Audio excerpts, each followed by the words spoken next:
hole in my soul, cause I talked to God, but I never would listen. I had to find my faith. More than words in a book. Ay, it's the life I live, it's the love I give, and the verse in the hook. Because God is love, so it's love I share. Spread love to the whole universe, their verse. That's my prayer. Ay, say that's my prayer. Yeah, say that's my prayer.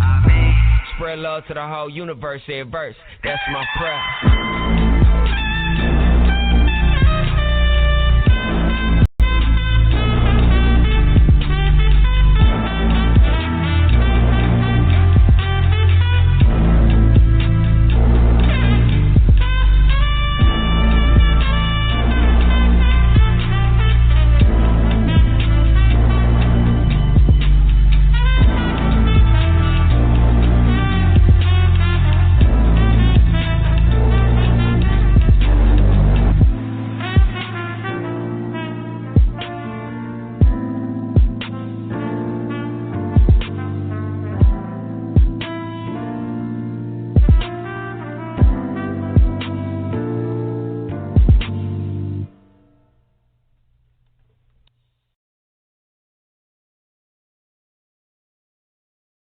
Any leadership that teaches you to depend upon another race is a leadership that will enslave you.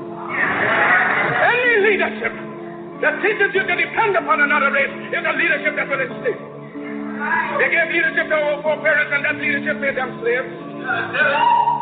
But we have decided to find the leadership of our own.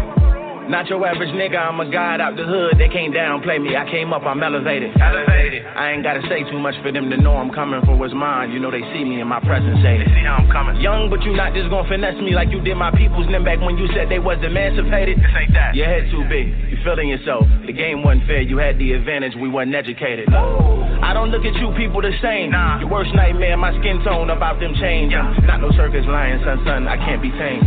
You gon' have to kill me, pussy, so be ain't my name. Y'all still wanna think our history started when we were slaves? Come on now, talk about them pyramids we made. I was chosen by that man, you know y'all just been running game. The nerve of you acting like I ain't teach you how to bathe. Hold up. You fooled me time and time again. Got me a few times. The tables turned now, I know I'm about to win. I'm good, I'm back now. Oh, you know the time has come, oh yes you did. You do it. Oh, nobody ever gets away.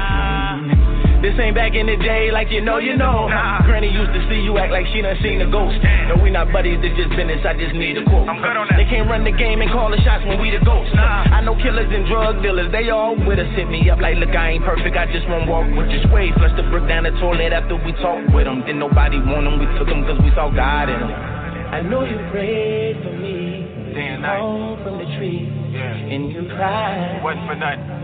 Through the day, got you, I promise. The night. Word, mom. Yeah. Made the money, put the money back in my economy. My brother, he don't talk a lot, he busy buying profit. Hell yeah, it's personal, but that's the way it's gotta be. I got plenty critics, but I'm focused, they don't bother me. Back down, ain't no back down. Y'all take one, we take 10, man, y'all know how we come. It ain't no hoe in us, no, we ain't running. The death on my square is the death that I want. Yeah. I'm talking subliminal. Compared to what we about to do, what we did was minimal. The more we work, the more our competition look invisible. My money good, mama, they wanna make me a criminal, yeah. Y'all keep on asking, I'm like, what I need permission for? Can't cut me out, I need that, I'm kicking down the door. I'm plugged wherever I got blood ties around the globe. They wanna see me on my knees, but I can't never go. You fooled me time and time again. I was temporary, The tables turned now, I know I'm about to win. It's our time, my time. You know it, you know it. Oh, you know the time has come, oh yes you did. You know. Oh, nobody ever gets away. If you are not prepared to do it, then you will die. So we see and have changes every day. So pray, work, be steadfast, and be not dismayed. Because as the Jew is held together by his religion, the white race is by the assumption and the unwritten law of superiority. The Mongolian by the precious tie of blood. Likewise, the black man must unite in one grand racial hierarchy. Our union must know no clime, no nationality. But let us all hold together in every country, in every clime, making a racial empire upon which the sun shall never set.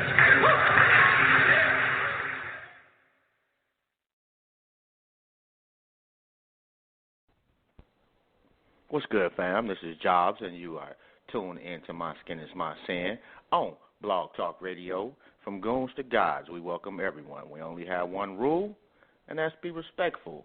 Shout out to you. Shout out to your family, man. We got the plug in the building. What's good, bro? Let me see if I can get you on the line. What's going on, man? How's life? Peace, bro. What's good, man? I'm chilling, man. I've been asleep all day, man, so I didn't get a chance to add, I can't add his video when we use Blog Talk, but I want to make sure that people check out Camp Cleveland Educational Tours to Africa. 7 days in one country is $2,800, 14 days in one country is 4 stacks, 14 days in 2 countries is $4,500. He got a payment plan available at no additional cost with a minimum deposit of $500. And you can get in contact with their brother at 216-526-5241. And if there's anywhere on the planet right now that you would want to be, it would probably be Africa. Definitely. You know, so shout out to you. You got some static going on your phone there, bro. How about now? But no, it's pretty much still the same. Oh, and if you tuned in, if you've never listened to the show, man, for the first 15 minutes or so, we don't talk about shit anyway. But we do have Adrienne Catrea coming on to talk about surviving and prepping. And given everything that's going on, I thought that this would be a perfect time to address that topic. Well, rule number 1 is wash your goddamn hands. Yeah. You know, I think that helps. I mean, honestly, bro, and you know, I've been a nurse for forever. Like, I'm lost on this one, bro, and I'm not gonna lie, it's got me spooked a little bit. Yo, especially Trump being a nurse. Trump got it. They ain't gonna tell you that. Trump got it. We'd be able to tell though. Like if he did, no. We'd be able to tell. Like I think dude is just lying. All right, so you know the was like Brazilian ambassador that flew into Trump resort over the week or something like that, and bruh took a picture with Trump. I mean everything, you know what I'm saying, posing the pictures with Trump, went back home and tested positive for it. I mean, I'm not disputing that, but trust and believe, like especially at his age. That's kind of like my point. Age, but no, what I'm saying is at his age, if he did in fact have it, it would be blatantly obvious. Like if he just got the regular flu, and that's another thing people are not talking about is that the flu this year is really bad. Like it ain't the regular flu. It is really doing some damage on some folks. And the sad part is like you get the flu now. You know you scared to cough in public. You don't want to be that guy. Shit is crazy. And it's allergy season. Yeah. And we're going into allergy season. All right. I just wanted to make sure that we can hear each other. But yeah, it is allergy season. I mean, but yeah, somebody at his age, it would, you know, like he would be sweating immensely. Like I don't know if they could hide that one. I really don't. And being that he is the president, I'm pretty sure that they've got some type of cure that they ain't telling nobody about. I don't know, bro. Not when people around them get it. I mean, you got a point. My personal opinion is this is warfare. Like I posted an article today from I'm a butcher bruh name, but the ex-president of Iran, when Bush Jr. was in office, Ahmadinejad or whatever. He's quoted as saying that this specifically was man-made in the lab, like this strain of the coronavirus was specifically made in the lab. My personal opinion is I think it's germ warfare. And I wouldn't doubt you, but he ain't the guy I believe either. Like he's kind of got a vested interest in making this country look bad. Like, let's be honest. But he doesn't have to make the country look bad. He doesn't have to make the country look bad. The country already looks bad enough. What I'm saying is, like, it's been like 10 Iranian government officials who died from this shit already. That I did not know. So, yeah, fact. Yeah, that's a fact. So like 10, like then the numbers, like they're getting affected pretty bad.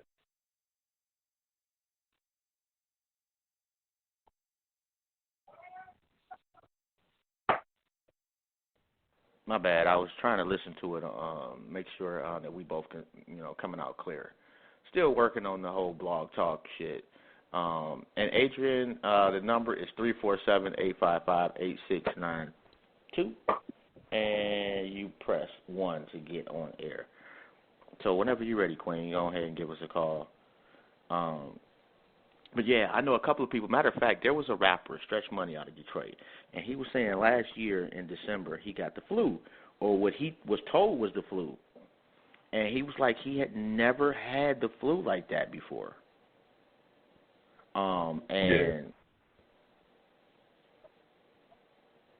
He said that he thought that he had the coronavirus, and they just didn't tell him that. And he just was, happened to get through it. And I had another friend of mine recently, who said she came down with the flu, and it was the worst flu that she ever had.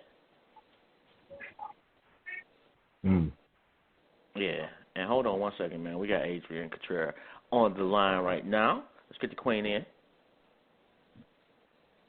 Peace. How you doing, Queen? What's up, man? Doing good. How are you? Doing good.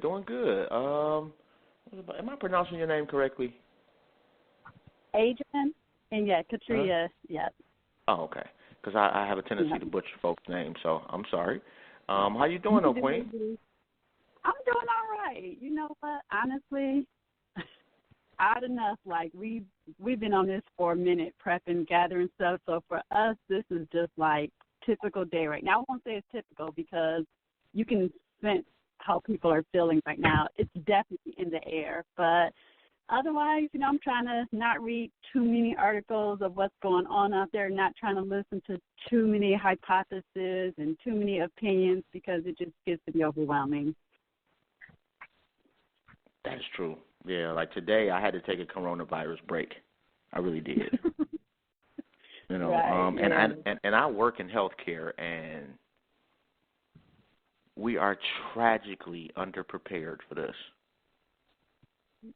Yeah, I think that's the biggest fear for me. It's not even so much of the virus part of it, right? Because for us younger people, for the most part, we'll be okay unless we have some underlying medical conditions. I mean, I do, of course, worry just because I might not be the target. I do worry about the older people, but we are not prepared. And I was just reading an article in Italy of how it was fine when they were taking care of like 100 or so or 200. But then when that number started to skyrocket, it was like they don't have enough ventilators to help everybody. That's my concern is people's reaction from this virus. I mean, what's even more concerning is, like, especially the nursing homes. Like, you see that one nursing home in Washington had, like, 22 deaths. They don't have the adequate supplies to deal with it. And they don't care, generally speaking.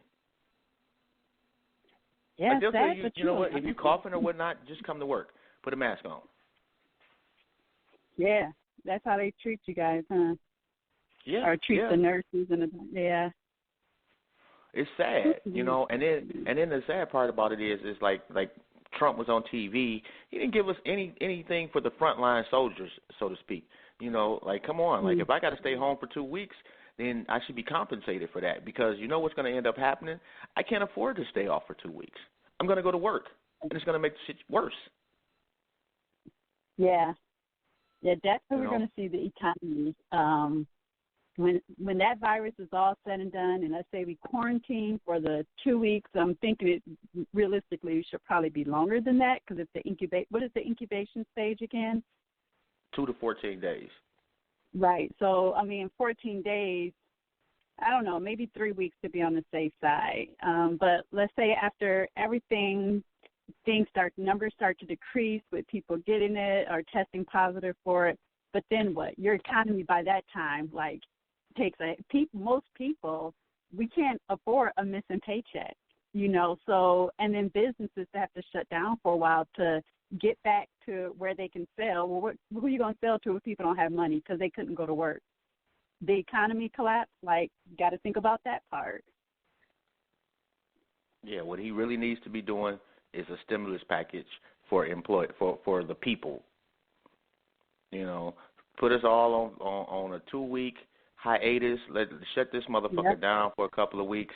Test everybody that you possibly can, and make sure, you know what, we ain't got to pay no car note. We ain't got to pay this. That shit's going to have to wait. That would be if they cared about human life. Well, that's true. You know, they only care about themselves. They only care about themselves and the money. So, yeah, that's sad but true. But let me ask you this, Queen. Like I got 2 of my daughters are in Michigan. I got 1 daughter in New Mexico. What do I recommend to them to put in the household just in case?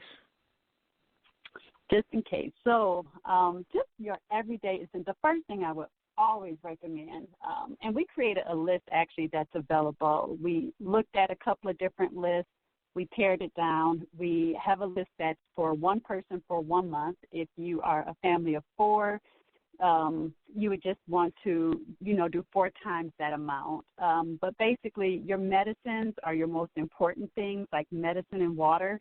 And usually when you prep, the things that you're going to need are always going to be the same. The situation will change, you know, whether it's a natural disaster, whether it's civil, you know, unrest out there or some crazy stuff. The first thing that's going to happen is you're going to be holed up in your spot, your home. So you want that home to have just a few essential items. You want your water. Anybody who needs particular medicines, you want to have that on board. You want to have canned foods because they last for a long time, rice and pastas, things that, you know, you're going to be able to eat and get people full off of, because I don't care what's going on out there. When you're hungry, you know, and it's people around and they're all hungry, it's not going to make for a pleasant time at all. No, that's what I was telling my people today. Like, you know, like, okay, like we need to kind of develop a family plan. For sure. Yeah, for sure. And honestly, for me, so I didn't just this is new to me. So I always tell people I'm not advanced. I am a beginner prepper, only in the sense that it started coming into my mind. I started by wanting to live a little bit more like a minimalist lifestyle, or kind of live off, you know, it'd be kind of dope to live off the grid, you know, for, you know, a specific amount of time, and then, you know, just to detox from just the everyday kind of the rituals that we get into when things are kind of easily given to us. You know, you need something, you press a button or two and it shows up at your doorstep. We don't really have to hunt or work for anything, and so we start to lose instincts in that area. So, and I've always been an outdoor person, like only black girl in the ecology club, you know, or the only person like be out in the woods somewhere, you know, black girl in the woods somewhere, getting lost or whatnot. Like that's always been something I like, being connected to nature. Actually, I think I was talking to someone on just in a Facebook group, and we were talking about why there wasn't any like camping groups for it was a girl, she was a black woman and her son, and she was like, if I go, I'm going to be with all white people. And I was like, yeah, I know that feeling, like you're going to feel alienated. It's not the same. You know, you want to feel at home at, you know, people. So I was like, you know, we should let's just start a group. I'm pretty sure all we got to do is find people who camp and hunt and do all that other stuff. And so I just thought about it, and I'm like, okay, instead of survival, I'm going to call it SOULVIVAL, a survival life. That's it. And I'm going to just find people who can teach us how to do some of these things. And then in turn, once I learn something, it's my job to teach somebody else. And so we trade skills with each other like that. So this prepping thing is new for me, but there's so much information out there. And some of it is just doing what our ancestors, what our parents, grandparents did. It's like always having canned vegetables on hand, always having rice and pasta, food that you know it goes a long way. That's really just getting back to the basics is what this all comes down to. And you know what? Like, especially with my daughters, they kind of hard-headed. It's like they ain't looking at it the same way. They ain't the only ones, though, Josh. You know what I mean? It's like, I cannot tell you, like, the running joke is me and prepping, even with the family. I know where I'm going to come when stuff happens, and it's like, it's funny, but it's not funny because if something does happen, I'm not thinking of other people in mind. Like, because if one person show up, guess what? 10 others is going to show up because they know you've been, like, talking about this and trying to be about that life for a while. So they know you're going to be well taken care of. So they come, guess what, with nothing. And so it's normal for people, especially for us these days. Again, we've been handed stuff. So eventually they may come around. They may not. You know, for me and my kids, I would still probably prep with them in mind. You know, kids don't think about consequences, or young people don't really think about the consequences. So, you know, all you can do is kind of maybe keep them in mind and then hope that they kind of come around at some point. Yeah, because I'm like, okay, this is the house that we are going to be at in the event that, you know, the shit really hits the fan. We got a meeting spot, you know, and we got ammunition and we got guns, you know, everything that we need, you know, outside of, you know, some of the essentials. But I know, like, especially in Detroit, there's a big community farming. Like, I wonder, like, are they prepared to, is it just for them, or would they help as many people as possible?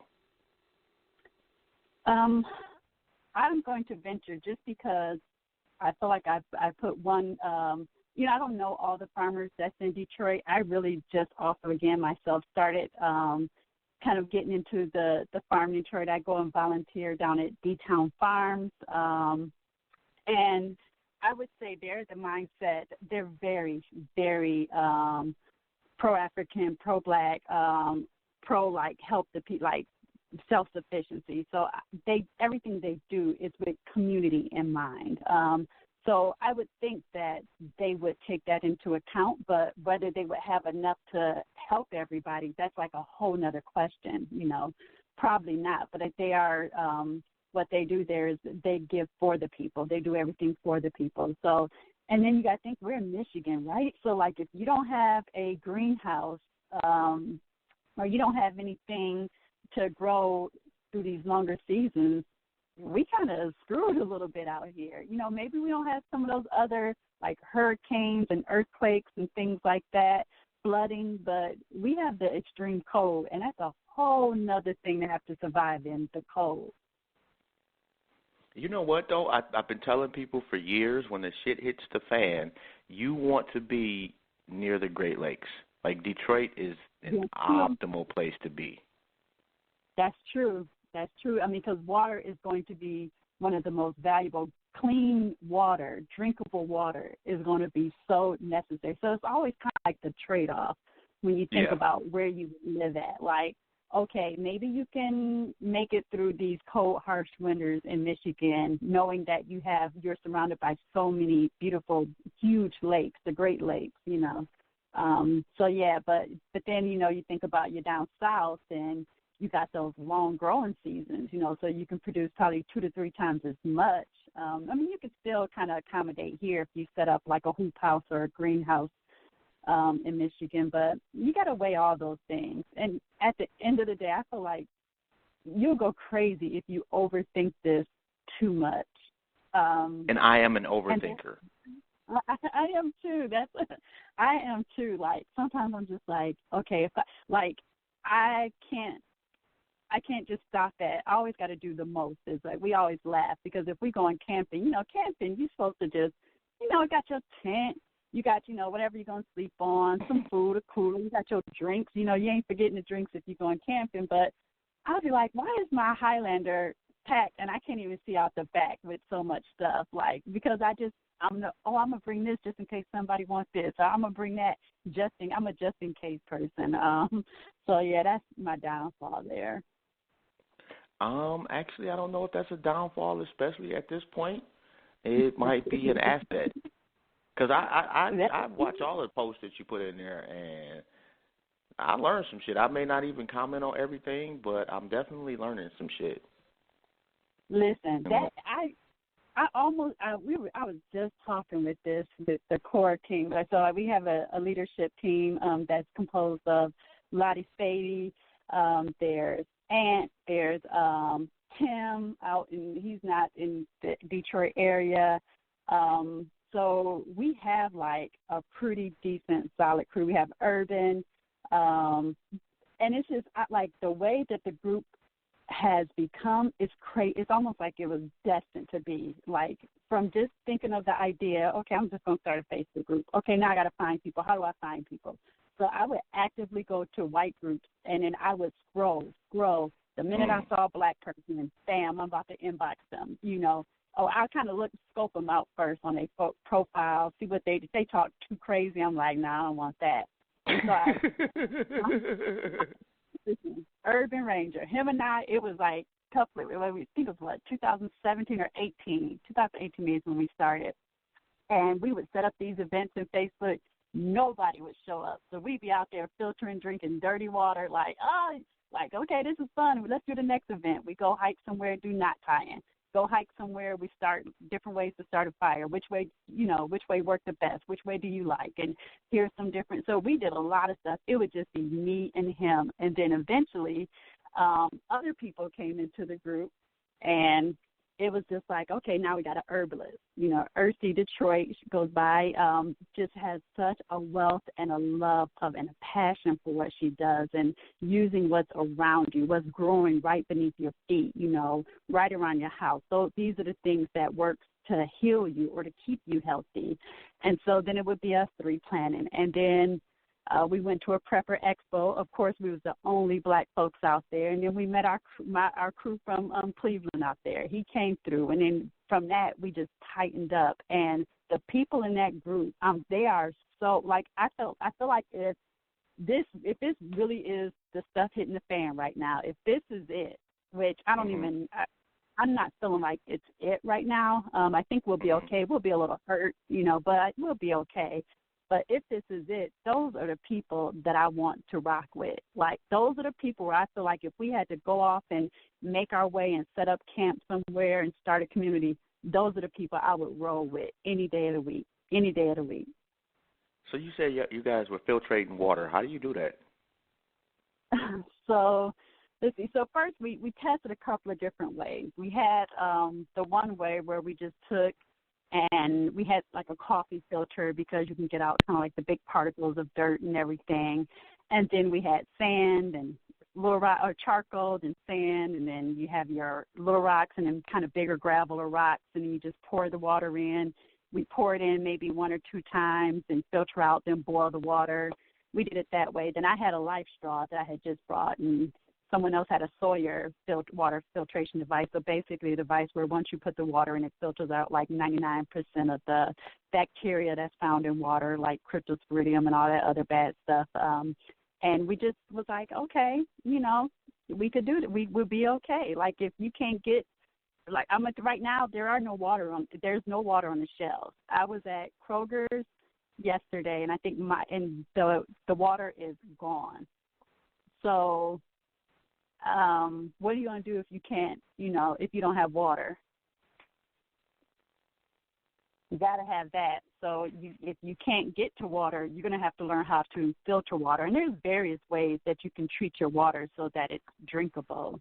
But knowing stuff like that, it's just important. You know, it's good for everybody just to kind of know how to do things without depending on DTE to come and save you and the government and FEMA, definitely. I mean, if we've learned nothing else, like we should have learned from Hurricane Katrina that they owe us nothing. Like they do, but they don't. They're not going to come and save us. And if anything, black people, we're going to be the last to be saved. That's just how history has shown. And they barely want to do that. So if you don't do it for yourself, nobody else is going to do it.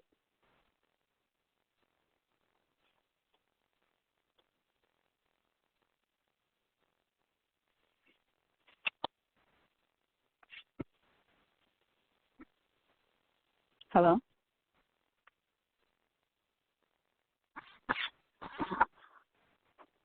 Yo. I think Jobs is lost. Oh, Shit, man. You got quarantined over there. Yeah, man. So, what's the most impressive thing what's the one feat that you've learned, that you've accomplished, that you've impressed yourself with the most? The one thing that I've accomplished the most? The one thing that, like for me, like I'm a city dude. You know what I mean? Like I don't like camping. Like it's not fun. You know, like you can't camp with the right people. Hey, can y'all hear me now? Yeah, we did. Oh, okay. Apparently, yeah, I had a camping experience, and then like I'm just not infatuated with the woods. You know, like okay. I've had my camping still already. You know, I'm camped out. So, you know, so I'm saying, like, what was the one thing, like, walking into it, like, when you started learning all this new stuff that, like, you was like, I never did this. And then you accomplished it, and you was like, damn, I really did that. You know, and now it's second nature to you. It became about. Ooh, that's a good question because I'm so early in on the game, but I would have to say probably one of the more proud moments is when we weathered, it was near the end of October, but the temperatures had dropped, and we were out camping, and then it ended up being a windstorm that night. So freezing cold, like the wind was just, I'm surprised the tents didn't just blow us all away. It was bad, and we're amongst like tall trees. But being able to weather that and thinking nobody got scared, nobody was like complained or like, oh my gosh, I'm about to go, get in a car somewhere or go warm up there. We just weathered it out, and what it did was it made us think, okay, I know what I need next time. I'm going to have to bring something like this, or I'm going to need that next time this trip happens because this didn't work that way.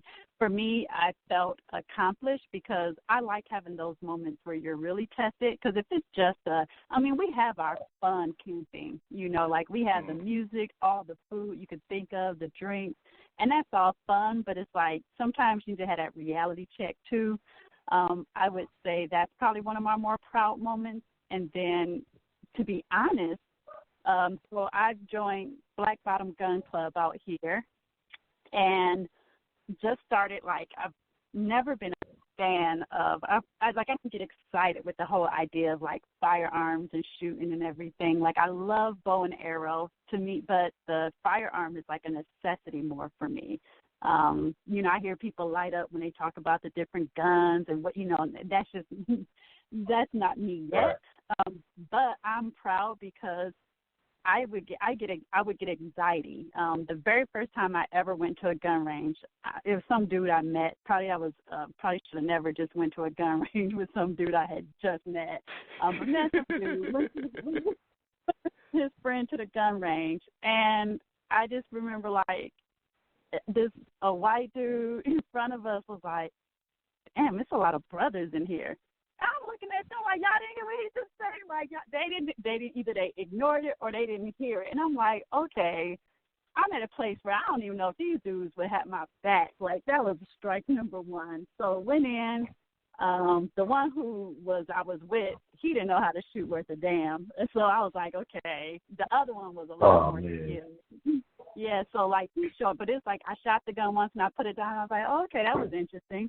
And he was like, no, you got to pick it back up. You got, like, more rounds in there, So, like, for me, and then I didn't go again because the fear of holding it and knowing, like, what it's capable of just by what the news tell you. And, like, they put this fear in you about it. And so I went again, still felt nervous. And then after joining Black Bottom Gun Club out here, they do a ladies' firearm session every fourth Saturday. So, Job, you need to tell your daughter to come through.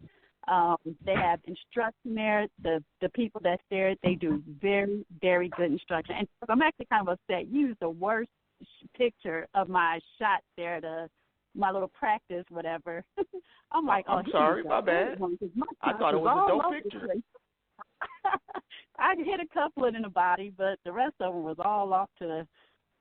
But I'm working on that. So for me, that's probably another big accomplishment is that with Survival Life, there's people in the group that we have the resources to learn how to do different things. So if I want to become like some dope marksman, like just a great shooter, confident shooter, be able to defend myself and my family, like I know that I can go to that club and there's people in there who can up my level just by working with me, telling me what I need to do to correct, some issues that I'm having. So, maybe in, a couple of years you might end up seeing me in some type of competition. I doubt it, but you never know. I might get so good and confident that I'm like, oh, okay, maybe I will enter in and do something. They bring people out here. They got a brother called Body by O. He came out in December. We were outside for about, 7 or 8 hours doing urban firearm training, and he's coming back in April. So the resource, just being connected to them has been so helpful, and just being able to hold a gun and feel confident and want to, get better, to me that's a big accomplishment. And I'm looking at your shots right here. Like, all of those is still going to put somebody down. Like, I'm not seeing, like, not one shot that would not put somebody down. Boxing Brain 187, you tuned in. Let me know if there's any shots. When you see that shot chart or whatever you call that body, let me know if you see some shots that would not put somebody down. So don't sell yourself short there, Queen. Listen, I would not want to be on the other end of that. It's some women in that group that I'm like, damn, like they gonna get somebody, the wrong person gonna step to one of them Black Gun Club women, thinking that it's the women, and it's gonna be a wrap from the first shot because they are amazing at what they do. They practice. They have, like I said, the good instruction. They help each other. They help me. Coming in, I can look over and be like, why is my shots all the way to the left? That's because you're doing this or that. It's helpful to be connected to good resources like that. And to join it is so cheap. It was no reason for me not to. Yeah, how much does it cost? It is for a single person, so you join through the National African American Gun Association. Once you pay the $29 there, you pick your club. I think it was like $30 or something, maybe $40, $50. I have to look. I think maybe $29 or $39 for a single. Might have been $29. But then you get access to just knowing what training is out there, and so it's really worth it. I think everybody should join and support, but they also do a lot of good stuff in the community as well. And I had no idea that Michigan, at the Century Gun Club, which isn't far from where I live because I'm out here in the boondocks, they are the oldest Black gun club out here. So I was like, oh, that's dope. I thought it was in Michigan, but no, it's in the States. They're the oldest Black gun club. So that's pretty dope. You got to support them. So I'll probably join their gun club as well and see what I can learn out that way doing some outdoor shooting.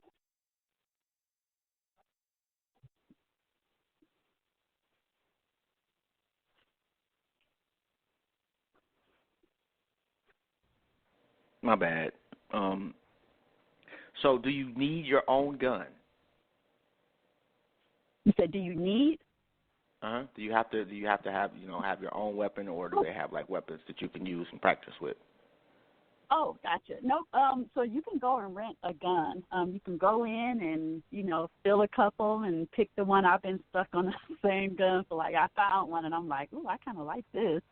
So I've been rocking with that one for a while, but I wanted to get decent at it. So then when I still need to switch though, because I want to figure out what do I want to own. For me, I couldn't run down the list of what they are, what their names are, and what, I'm not at that point yet. I just get what feels good in my hand, what I feel comfortable with, and rock with that. But, yeah, you can go, you rent the gun, get some ammo. Somebody will be there to help assist you, and I guarantee by the time you're done, even after that first session, you're going to feel, confident. It's a good feeling. So what type of gun you using there? Lately, I've been using, every time I go, I'm making sure it's always there when I get there. A Glock 48 is what I've been shooting. So And again, I've tried a few others, like, oh goodness, when I first started, I'm trying to remember. It's hard for me to remember all the different type of gun names, but I feel like I've done the 380. I've done, I think a SIG maybe, but I couldn't run down exactly like what type of SIGs I've used. I just don't know the caliber.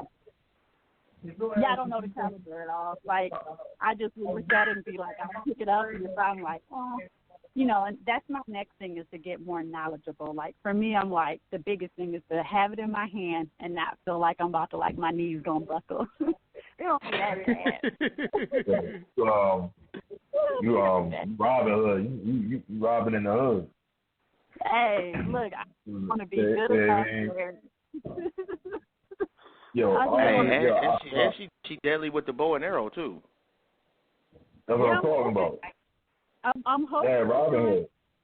Detroit has. I found a black instructor. The name of it is Elite Archery. He has a women's competitive archery group, and so I was like, I could get into that. I think that's a really dope skill to have. I like the feel of it. I love recurve bow, the pulling it back, and even though they was like, you got to advance now, Adrian, to a compound bow, but just being able to learn something and perfect it, it's a good feeling. Crossbows is the shit. Oh, yeah. I don't know about that. Crossbows is the shit. I suck at archery, but I'm nice with a pistol. For a pistol, man, I'm straight. Yeah, man. Yeah, I bought a small crossbow at a garage sale a long time ago. I have no clue where it's at now. But I was surprised at how strong this thing was. And, I mean, when I say a small one, it probably was no bigger than a foot. And, like, I got that into the tree. Wow. I had no problem. Like, I can't even imagine, like, the strength of one of the larger crossbows. Oh, my goodness. Like, I might have to get one of those. Yeah, you know, that wouldn't be bad to have. Thinking about how we can take down a huge deer, a buck, like something that massive, you know, those things, you don't really want to mess with that. So, I mean, it's just another thing to have. Hey, what if by chance you don't have access, you don't want to waste your ammo and you've got to hunt or whatever? You know, having a bow and arrow is a good alternative. See, if we ever come to that point, I'm just gonna be vegan. You know what I'm saying? Like I'll be vegetarian and man. Like I'm not eating squirrels and all, you know, like raccoons and like all that other gamey scavenger shit. Like I just don't find no interest in having to go hunt for a deer. You know what I'm saying? At that point, I'll just study plants. You know what I mean? And I'll be farming and shit. You know what I mean? And I'll barter. That's what I'll do. Me and my people's gonna barter. I'm gonna go hunt some shit, bro. Yeah, how you not gonna try it? Yeah, you gonna have to hunt because it ain't gonna be no shipments of Newport. You know what I'm saying? Like you gonna be angry as fuck. You know what I'm saying? You gonna be angry as shit. Like that's gonna be an easy trade right there. Like, hey, I got 2. What you got in your over there? Toilet paper. You got a couple of shots of Tito's back there. Like, so yeah. Dobbs will kill all animals with his bare hands if there's no Newport. I probably will. And actually, there's like a family of deer that have been harassing me since we moved here. And the shit hits the fan, I'm offing them niggas immediately. They'll all 7 of them. No, not Bambi. I don't know. They got to go. Like, Jerome, I don't know if I'd be ready to. It's a big, like, if I have to, yeah, I'm going to get some food and I'm going to make sure my people eat. Like, that's just, hey, bless it and kill it and thank it. And that I'm going to be all right with that. But just to go out, yeah, I can never be like a game hunter. I don't understand the point of that. I think it's cruel. I think it's pointless just to hunt for the sake of hunting. But and that's the other thing, like that's a whole nother skill set. Like because we see them running around in our backyard, we think okay that's easy pickings. But when you have to learn how to track and make sure you don't get spotted or they don't pick up on your scent, different things that you have to do, like that adds a whole nother element, which is why you see so many people go up north to go hunting here in Michigan. It's a big deal. Like they just all disappear for the minute hunting season opens, and then nobody comes back with anything. So it's not that easy. It's definitely fishing. That's a whole nother thing to have to perfect. Now I do love fishing. Yeah, fishing is different. I hate fishing. Like that is even fishing. Boring. Fishing's not fun. Yeah, it's not fun. It's boring. But we're not talking about doing things for fun either. We're talking about surviving. So if need be, my ass to be out there bored as fuck, but we got to eat. Bored and hungry. Bored and That's hungry. not a good combination. Not a good combination. That's not a good combination. Like not when I can go pick berries. You know what I'm saying? Like, and I got a healthy alternative. Like I can just go pick some berries and shit, and like I'm not going to sign up to go fishing. Like I'm just not going to do it. See, right there, we have to that would be a problem in the group. Like, what do you mean you ain't going to fish because you see the rest of the folks back here hungry and you about to go out and pick berries? Yeah. you got to fish. You got to work as a team too, though. It's gonna. That's the other. Right. I mean, you got to have side dishes. Like you make a salad. You know what I'm saying? Like. like people are. This ain't the restaurant. Like people are. At that point, you're not eating. 7-course meals. You eating to exist. Yeah, niggas gonna eat them berries to exist. What you mean? I can't even imagine. The dude is like 6'5" or some shit. Like you would look ridiculous picking berries, bruh.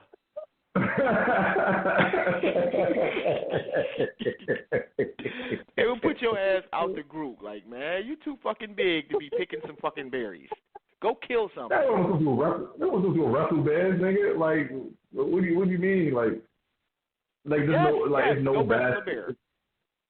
Nah. But you know what?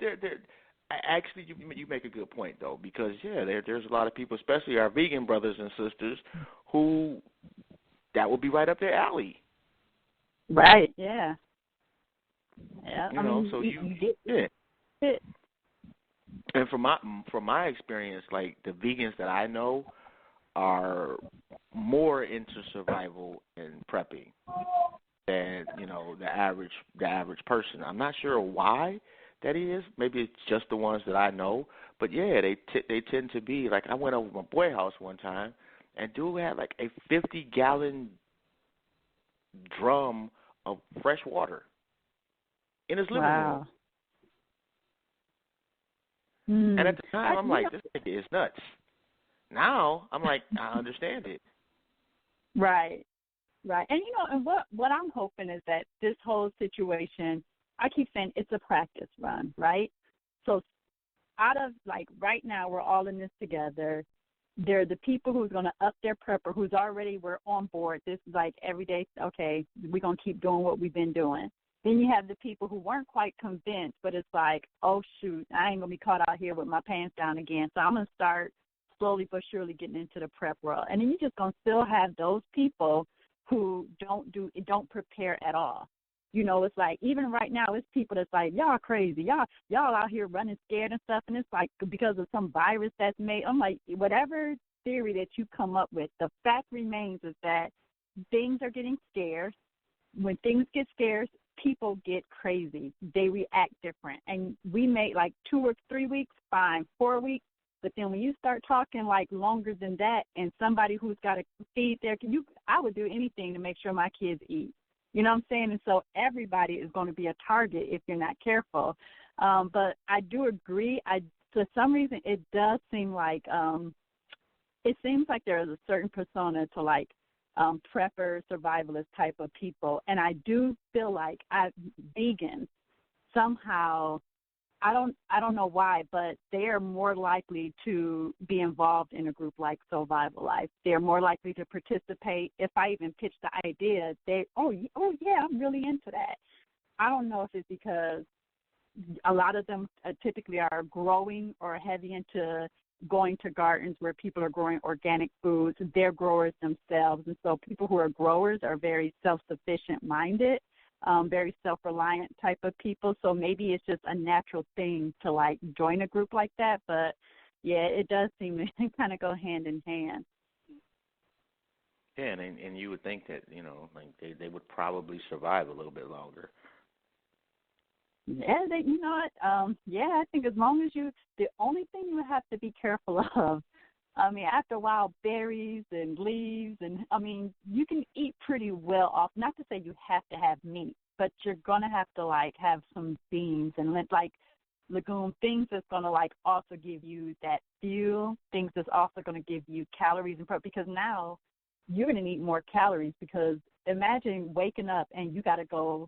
When we went camping, I carried a 7-gallon thing of water, like, I had to consistently fill it up with water, put it back by the restaurant, fill it up with water, put it back by the kitchen.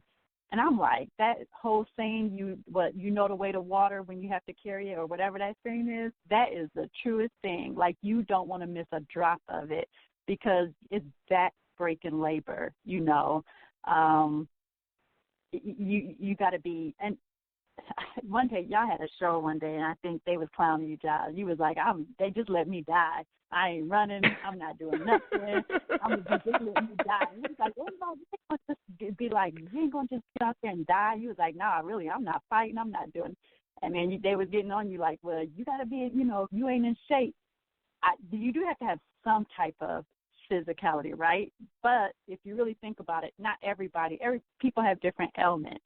And so that's the beauty of a community is that if you have enough people, you can pull the weight of somebody who would love to contribute but just can't. Maybe they can't, you know, run 3 miles and turn around and shoot and do all this other stuff or pick the right herbs, but maybe they're good at keeping the community safe in other ways. Maybe they add some other element to it. So I think there's this idea that everybody in some of these prepper groups are like, guns, and, you know, like ammo and muscles everywhere, and like they can run 5 miles and do, you know, 50 chin-ups and 50 push-ups. And I'm like, that's good, but can they figure out when the medicine is gone what herbs to pick to help stimulate somebody to go to the restroom or to stop somebody from going to the restroom too much?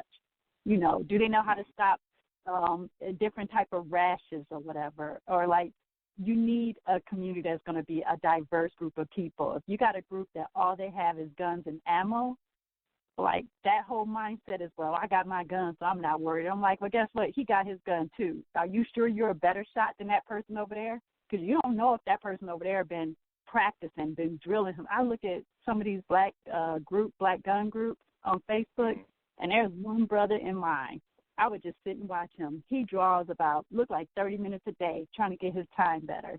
I'm like, damn, that's some dedication. At the end of the day, if you go up against a brother that does that every day and he's at the range practicing, you telling me that you about to outshoot the dude that puts his whole time into?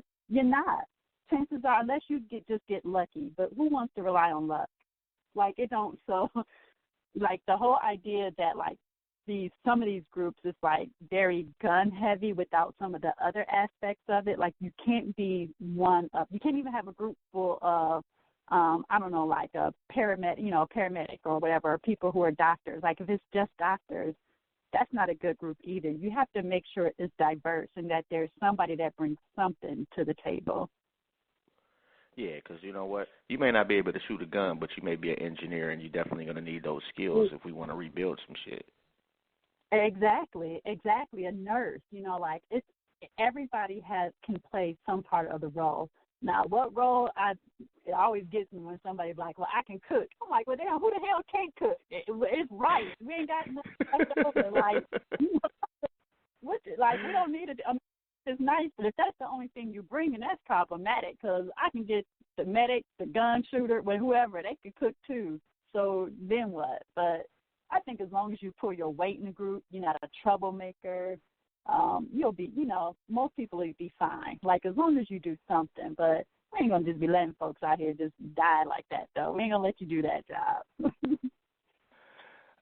Well, you know what? Since the newest addition to our family, my grandbaby, was born last year, I've kind of been looking at things differently. I have. I want to make sure that I can learn as much as I can to make sure that she is okay. Not saying I don't want my daughters to be okay, but it's different. We're all adults. Right. You got somebody new to protect, and they're helpless. They rely solely on somebody else to take care of them until they can get to the age where they take care of themselves, which is a long time away. So it does make you have a different perspective of, okay, maybe I need to eat a little better because I want to be around here to see, first day of kindergarten and graduation day.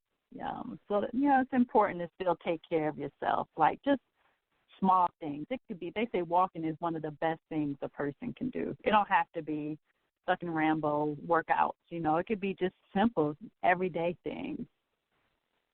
Yeah, my stepfather, he's older now, but he's one of those dudes that when he went hunting, he's bringing something back. Him and his boys would go hunting all the time, and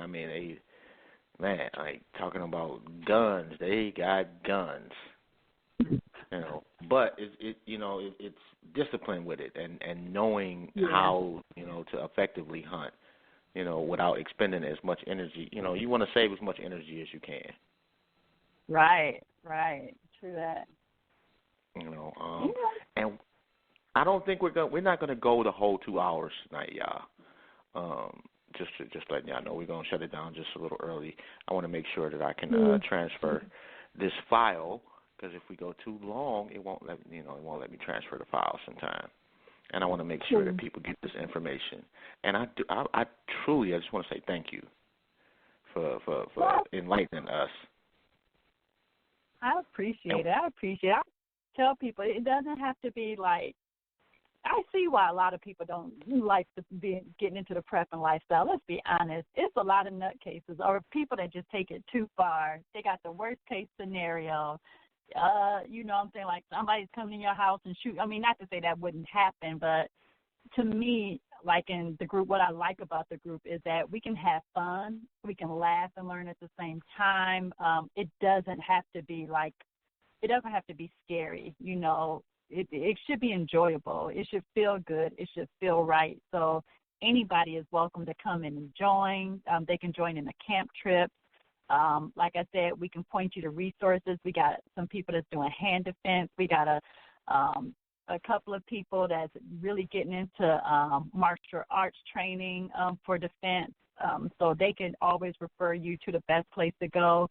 So it's just a good place where if there's something that you're interested in, I guarantee if you ask me, I will find it. I will find a person who can help with that. And we definitely got to get the Black Bottom Gun Club on, too. First off, that name is just dope as fuck. Like, if you're from Detroit, then you're familiar with Black Bottom. Right. That's basically like when black folks moved up to Detroit, that was the area that black folks were allowed to live in. However, they flipped the script, and they were self-contained. It was our Black Wall Street. Mm-hmm. Yep, my grandmother grew up there.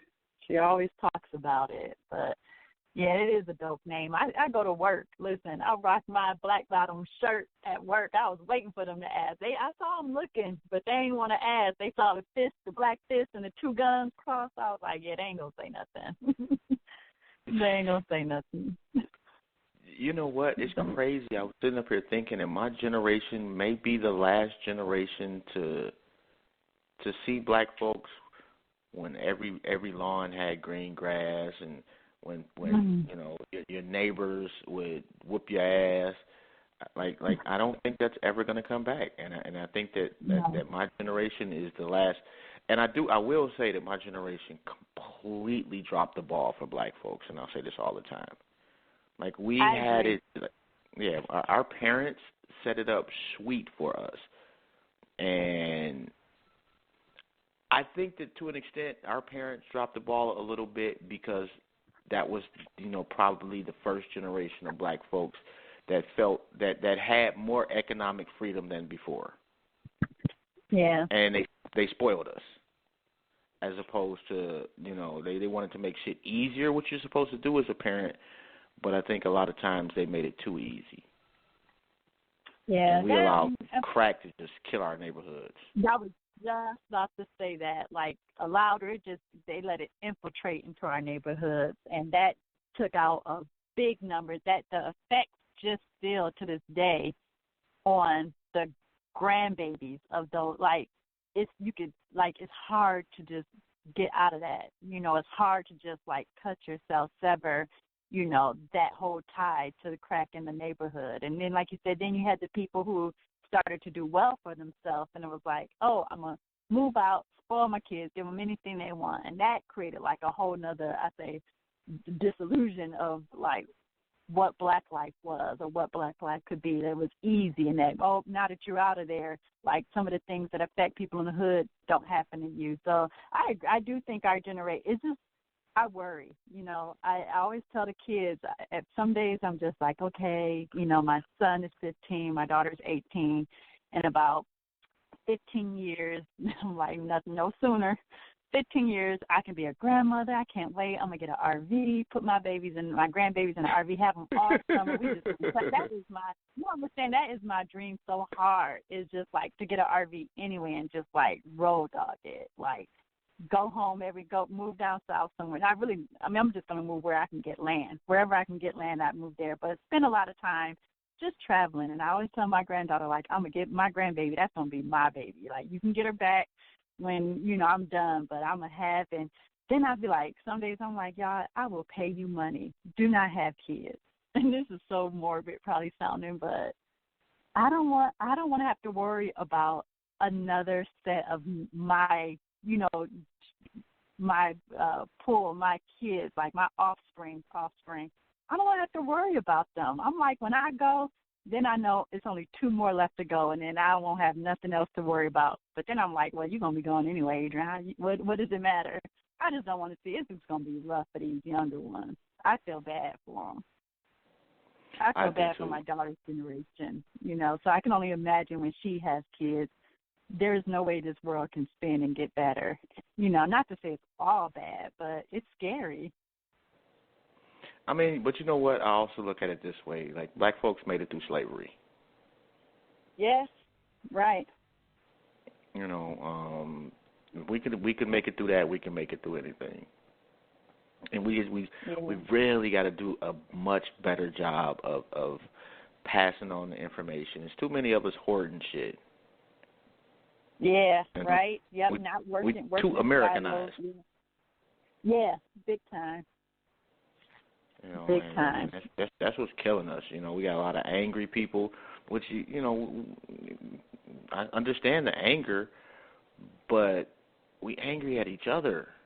At each other, right. Like, I mean, I even look on, like, Facebook, it exposes just the hate. Like, it's always got to be some smart or ridiculous or, dang, I went to your pictures, and they start reading you, and then people jump in and laughing, and they jump in, and it's just like, well, damn, like, what? Why is this hate? Why do we hate each other so much? Like, it's sad. It's disheartening. Yeah, like, I can't trust no black person that perpetually shits on black people. I don't care if you is the most conscious motherfucker on the planet and you call yourself teaching, or you just an ignoramus. Either way, like, you know, I don't see any difference in you if that's all you are doing. You are not adding any value to black folks. And you may actually be right about what you're saying, you know, but people don't, it's like the delivery to them means nothing. Yeah. Oh, well, I'm teaching. But you ain't got to be a bitch about it. Right. But down with that. I will have to say, though, honestly, like, I'm born and raised in Inkster. I'm not from Detroit, but whatever. But, you know, Inkster is small. It's a little bit on the map. Man, ain't nobody Inktown? Them boys do not mess around. Listen, I do the minimal out there. Every time I'm just like, oh, wow, it's been quiet. Next thing you know, it just pops off, and yeah, so it's rough out there. It's rough. But yeah, so like for me, I was so shocked because I have that family in Detroit. We always would visit in Detroit, and my dad would always take us all around Detroit.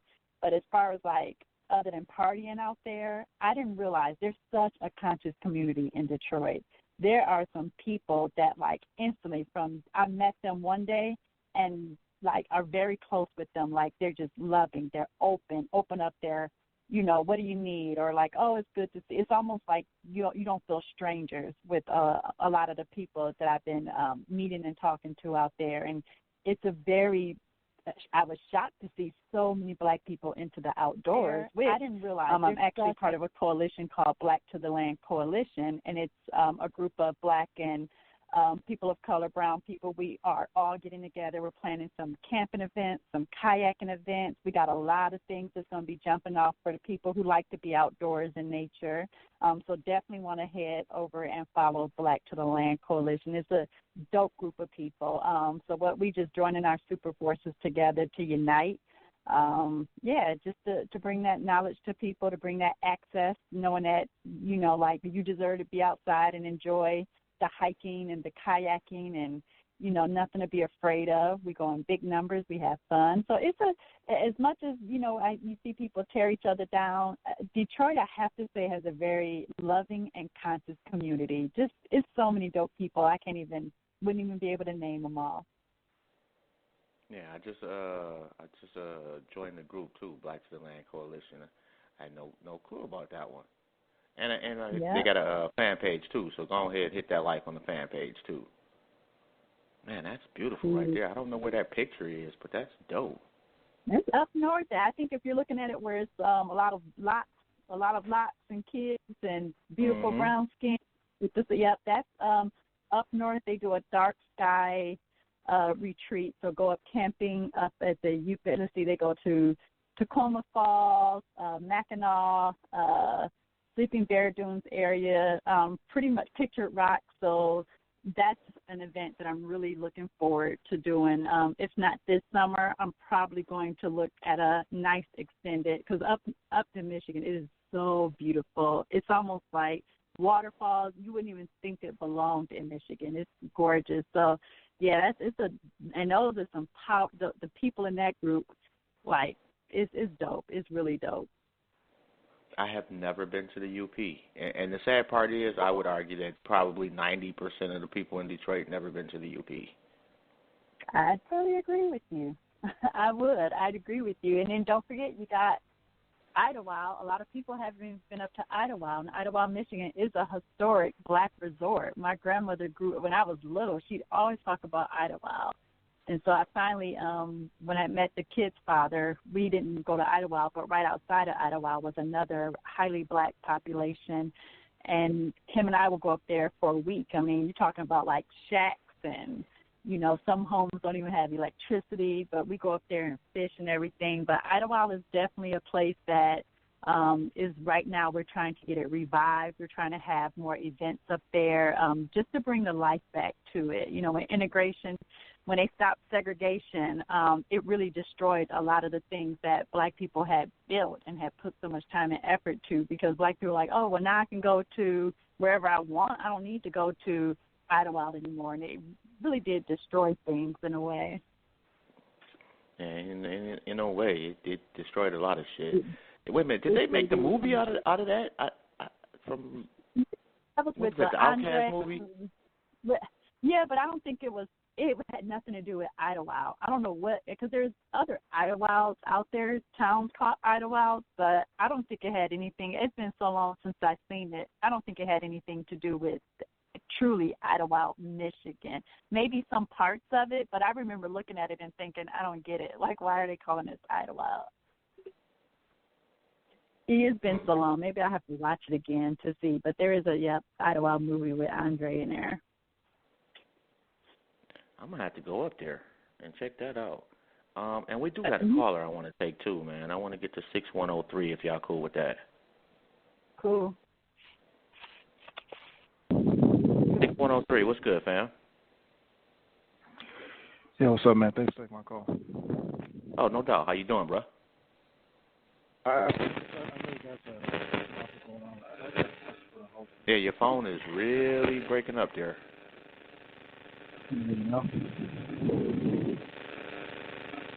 It's like some serious stat. Okay, you better right there. Okay. Okay, no, maybe I not. Just got one I just got one question for the host. So, you telling me that yeah, we cannot hear you at all, bro. So hold on 1 second. I'm gonna mute you and I'm gonna bring you back on. Maybe actually that's better. That's better. Okay. So I'll make it quick because I just have one question for you. So you're telling me that if you had a bad day, you would go to your male friend and cry on his shoulder? What does that have to do with survival, bro? This has to do with... You clearly have not even read the title of the show or listened at all, have you?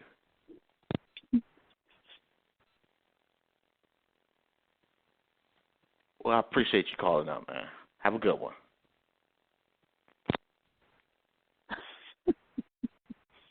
I did do, like, we had a show about men crying, like, a year ago. And it's... and dude is obsessed with that. Like, he's called up before. Like, I appreciate you tuning in, but, like, that's got absolutely nothing to do and yes, if need be, yes. If I needed to cry on my boy's shoulder, yes, I would, man. You call it how you want. I know you think I'm soft for saying that, blase splee. I got what you're saying before, bro. I haven't forgotten. Oh, geez. Wow. Hey. Yeah. Well, and it was actually an interesting show, though, because black men especially, man, we don't cry. Right. And that can have some serious health consequences for you because we internalize a lot of shit, and that's why we get high blood pressure. That's why we stroke out a lot. It ain't just our diet, it's the stress and not relieving that stress.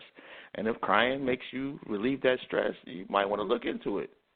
Not going to be bad. That nigga gets a petty bag. Yo, you know how long ago that shit was, bro? I give him credit for that. That's a petty ass nigga, man. And I ain't gonna tell you no lie.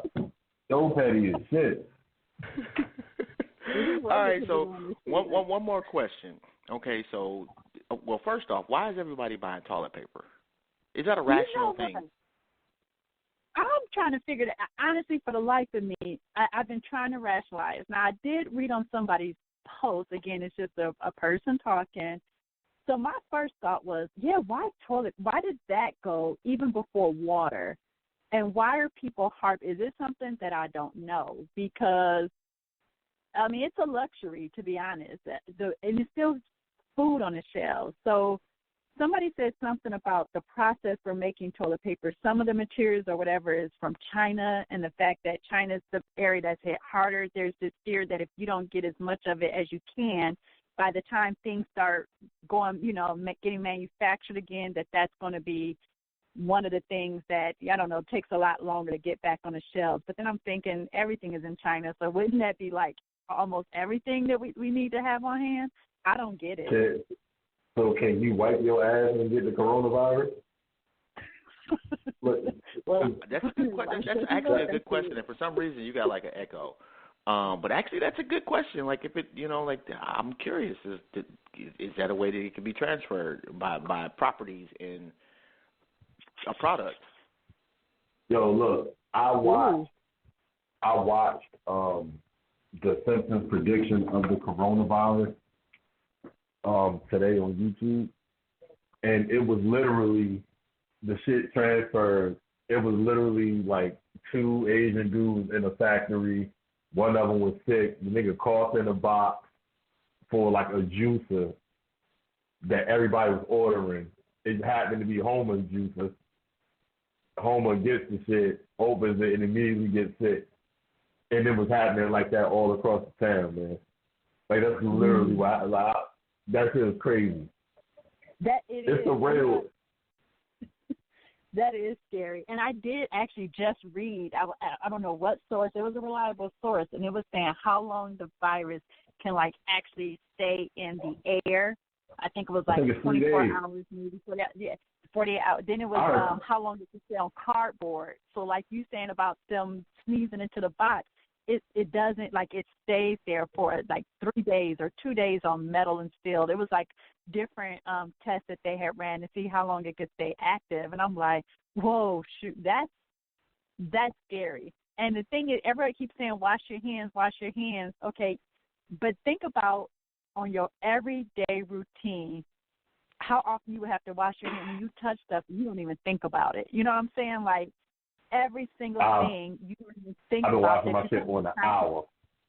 I wash my shit on an hour. You have to, because if you just transferred money, the minute you transferred, it's like, okay, keep your hand. You almost need to, like, put your hands up, walk around with your hands in the air. Don't touch your face. Immediately wash your hands. And then I'm to the point now where I'm, like, sanitizing a hand sanitizer bottle or, like, washing the hand sanitizer bottle. So, listen. Well, I think heat anything over, like, 70 degrees, that's 29 degrees Celsius, kills it. Wait, what Fahrenheit? I think it's like 70 degrees. It's like 29 degrees Celsius or something like that.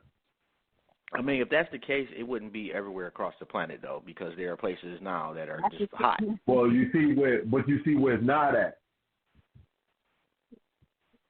Well, yeah, but Africa's not the only hot place on the planet. Like I think it's summertime in Australia now.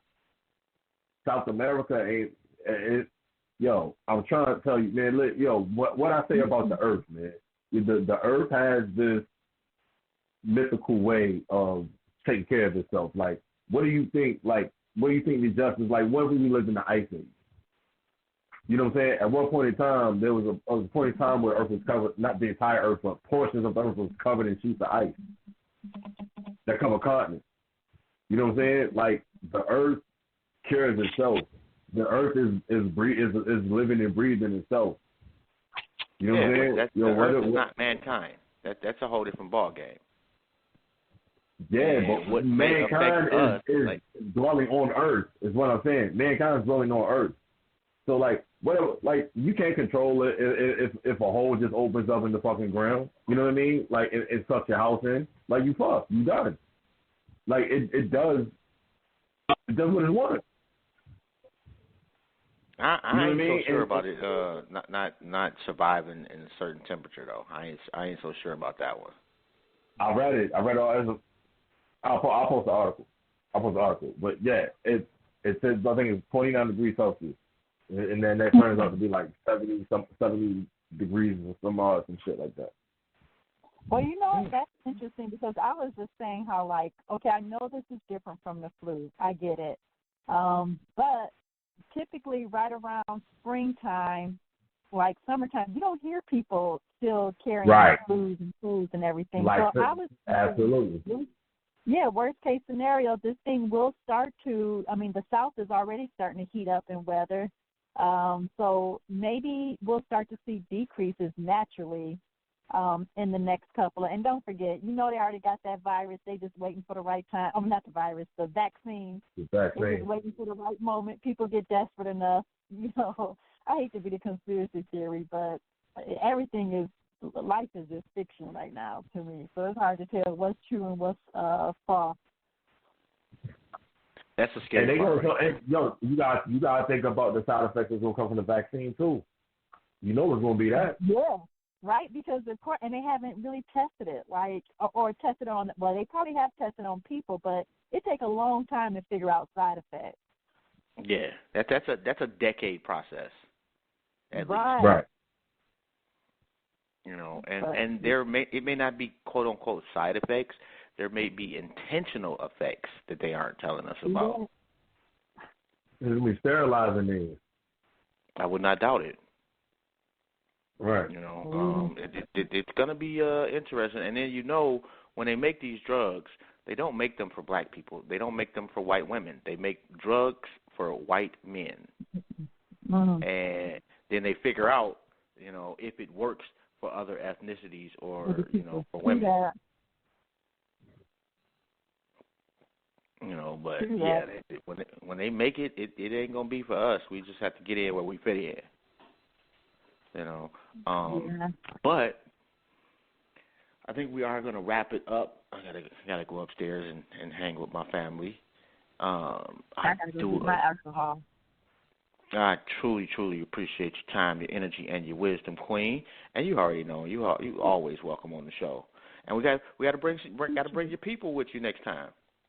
I will. I'll let them know ahead of time. I just been kind of, getting some other stuff in order. But yeah, definitely. I'm pretty sure they can get on and come from their perspective, and yeah, that'd be dope. And maybe you can reach out and get Black Bottom can talk about what they do and their mission. Yeah, I definitely want to make sure that we provide some good information. Well, we want to make sure we provide some good information to our folks, and especially with everything going on in the world, like taking care of us is optimal. Right. Well, y'all do a good job. I tune in when I can, when I'm not running around, and there's some good debates, some good arguments. Sometimes, y'all, I'm like, oh, see, what did I walk in on? But for the most I love it. Y'all drop some good knowledge. So, yeah, I just say for right now, the best thing you can do is grab a little stuff here, because there's still stuff out there. Grab what you can. Just so you're comfortable, right? And then hopefully this thing just blows over. But if you, be prepared, get prepared, and you ain't got to, go out and start being these hoarders like people are doing. If you always have it, you ain't got to go run and get it. Absolutely. And get you some perishable items, get you some canned goods. Right. Don't wait till the last minute. Right. And subscribe to the show, too, if you check us out. Don't get forget. you a nigga who can pick berries. Oh, my God. That would be pretty much anybody. You might be right on that. Yeah, you can fuck around and poison everybody because you don't know what berries to pick. Right. That's why you need a nigga who know how to pick berries. But you don't. You don't know what berries to pick. Bruh, You're just randomly picking berries. My family got roots going to South Carolina. Man. You don't know what What's that got to do with you, bro? You personally don't know which berries to pick. Let's stop it. We all know that, dead. man. I read. All right, well, you go eat the berries first, and then the rest of us will follow suit. Right. Just to make sure. That's a fact. Right. Just to make sure. And don't forget to check out blackspace.com. That is a Black-owned social media site. Definitely, because Liberation Minded Media, we've collaborated with them, and we really about to get off into launching shit this weekend. But yeah, we gotta let go of Facebook. We have our own shit out here. You ain't gotta worry about getting, booted or somebody taking your post down. And the more support that we get, the better we can make it. So go check out blackspace.com. That's BLAQ space.com. Don't forget to check out liberationmindedmedia.com. We got the podcast network jumping off on there. And that's the family, Psychopatheist, The Rundown with Renee, Black Eye Stand Radio, Self-Love is My Rehab, Opinions and Assholes, and just got word, I think My Skin is My Sin will be adding 3 new shows also, so be on the lookout for that. That should be pretty dope. And I think my cousin gonna do one, and dude is like he is the relationship guru, and so I think he'll be starting not this Saturday but next week. And then we got a sister that's gonna be doing tarot card readings. I'm pretty interested in that. And then we got another sister that's going to do a show, too. So, yeah, we just trying to, expand the brand and offer as much as possible. Go ahead, bro. That's the fact. I need that. My people got me a numerology report. You know what I'm saying? So, that tarot card show, I'm definitely interested in. I ain't even finished reading it. But, that should give you so much clarity, I ain't going to hold you. It's like just starting reading it. I ain't even got into the 3rd page yet. You know what I'm saying? Wow. It's giving me so much clarity on my life. It's insane. I'm amazed. Yeah, I'm definitely looking forward to that one because I want, I think I might have to get my shit read. Something got to change. Yeah. Anyway, any shout outs, Queen? Anybody you want to, mention? And let them know how they get in contact with you, too. For sure. So I just want to shout out the whole crew, the people who help get our events planned together. We are looking to do an expo in the summer out here in Detroit. So we'll keep you posted about that. But, the whole tribe out there, I appreciate everybody in Survival Life, everybody who posts, who share information.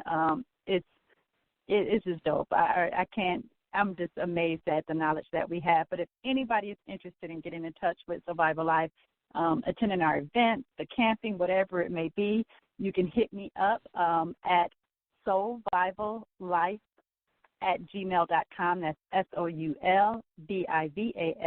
SOULVIVALLIFE, soulvivallife@gmail.com. You can hit me up at IG, at Instagram. I'm at soulvivallife. Twitter, whatever. I'm on all the social media. Facebook group be a little bit locked down. I kind of screen people before they come in just to keep the group nice. But you can find us there too. So more than welcome to come join us. Just hit us up.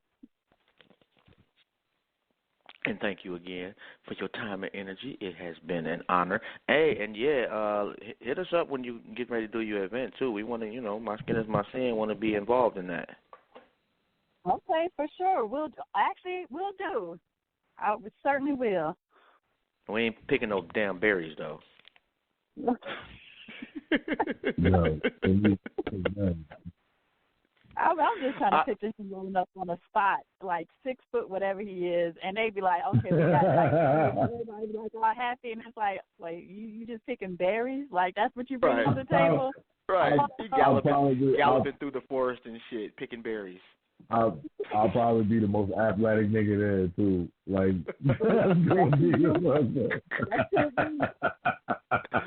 don't put your ass out, man.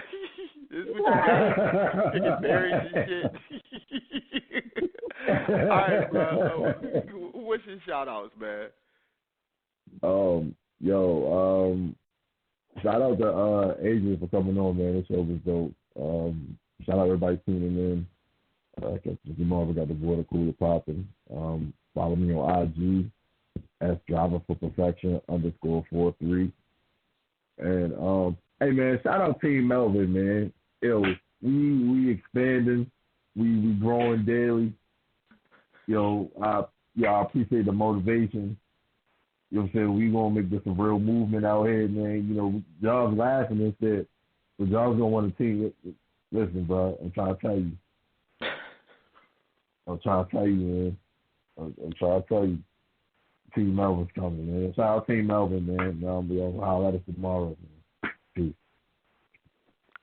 Oh, don't forget, check us out tomorrow, the water cooler from 9 p.m. to 11 p.m. Don't let your kids listen, and you will not learn absolutely anything tomorrow. But we enjoy ourselves. We laugh a lot. We talk a lot of shit. So check us out. Don't forget to check out Self-Love is My Rehab on Sundays at 7 p.m. And we should be getting another episode of Opinions and Assholes tomorrow. So that'll be pretty fire. Don't forget to check us out, man, because we growing. And if you want to do a show, hit me up. If you want to advertise, hit me up. You can hit me up at jobstown12345 at Yahoo. What's the actual, what's the web, not the website, but the email address we got, Ron? What's the email? If you have any requests or inquiries, you want to get in touch with us, and you booking, it's goonstogods@gmail.com. That's goonstogods@gmail.com.